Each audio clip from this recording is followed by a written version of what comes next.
साथियों, जय भीम। साथियों, मैं आज आपके सामने एक ऐसा विषय लेके आई हूँ जो हम अम्बेडकरवादियों को जानना बहुत ज़रूरी है। साथियों, मैं आज आपको बता दूँ कि जय भीम शब्द जो हम अम्बेडकरवादी बोलते हैं, इसकी उत्पत्ति कहाँ से हुई। साथियों, जय भीम की उत्पत्ति महाराष्ट्र से हुई। जय भीम कोई धार्मिक शब्द नहीं है, यह बाबा साहब डॉक्टर अम्बेडकर के सम्मान में लिए जाने वाला शब्द है। जय भीम दलितों की एकता का प्रतीक है। जय भीम का अर्थ है जीत ही जीत या बाबा साहेब जिंदाबाद। यह अम्बेडकरवादियों द्वारा इस्तेमाल में लाए जाने वाला शब्द है। बात उन दिनों की है जब देश के अंदर रंग भेद, जाति भेद, सामाजिक आर्थिक विषमता फैली हुई थी। उस वक्त बाबा साहब डॉक्टर अम्बेडकर अपने लोगों को अधिकार दिलाने के लिए संघर्ष कर रहे थे। उन्हीं संघर्षों में उनका साथ दे रहे थे बाबू हरदास सिंह जी एलन, जो कामटी के रहने वाले थे। कामटी नागपुर से थोड़ा सा दूर एक जगह है। वहाँ से बाबू हरदास सिंह जी बाबा साहब डॉक्टर अम्बेडकर के सभी संघर्षों में उनका साथ दे रहे थे।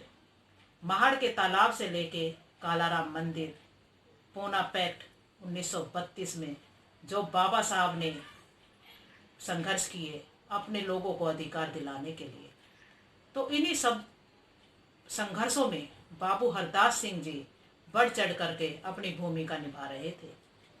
बाबू हरदास सिंह जी एक दिन ऐसे ही एक मुस्लिम भाई को देखा जो वालेकुम सलाम कर रहे थे। जब उन्होंने देखा कि मुस्लिम भाई वालेकुम सलाम का जवाब वालेकुम सलाम में देते हैं, तो बाबू हरदास सिंह जी के मन में भी एक ख्याल आया कि क्यों ना हम अपने बाबा साहब के सम्मान में कोई ऐसा शब्द बोले जिससे हमारे बाबा साहब का मान सम्मान बढ़े। तो उन्होंने एक शब्द बोला, जय भीम, और अपने लोगों से कहा कि मैं आपसे जय भीम बोलूँगा, आप उसका जवाब बल भीम में देना। लेकिन साथियों, जैसे जैसे उन्होंने जय भीम बोलना शुरू किया तो लोगों ने बल भीम को इस प्रचलन से बाहर निकाल दिया और जय भीम का जवाब जय भीम में ही देने लगे। इस तरीके से जय भीम का जवाब जय भीम में आने लगा और 1933 से लेके 1939 तक बाबू हरदास सिंह जी ने अपने हर संघर्षों में, हर प्रोग्रामों में जय भीम का नारा दिया और आपस में एक दूसरे से जब मिलते तो जय भीम करते। तो बाबू हरदास सिंह जी ने ये नारा नागपुर की धरती पे दिया और इस्तेमाल में लाया। तो 12 जनवरी 1939 को बाबू हरदास सिंह जी इस दुनिया को छोड़ करके चले गए और बाबा साहब को जब ये पता चला तो बाबा साहब बहुत दुखी हुए और बाबा साहब ने उस वक्त कहा था, आज मेरा दाहिना हाथ चला गया है।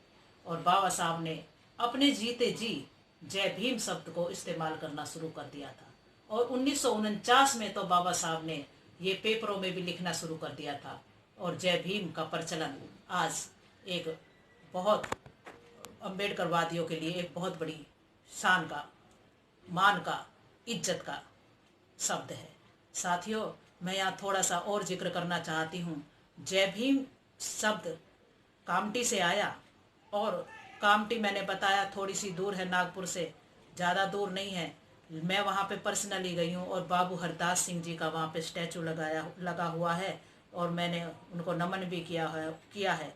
और साथियों, नागपुर एक ऐसी धरती है, ऐसी पवित्र भूमि है जहाँ बाबा साहब डॉक्टर अम्बेडकर ने धर्म परिवर्तन किया है 14 अक्टूबर 1956 को। तो साथियों, हमें नागपुर ज़रूर जाना चाहिए और अपने बाबा साहब को उस धरती पर, उस पवित्र भूमि पर ज़रूर अपने मस्तक को टेक के आना चाहिए। और जब हम वहाँ तक जाएंगे तो कामटी भी हमें ज़रूर जाना चाहिए।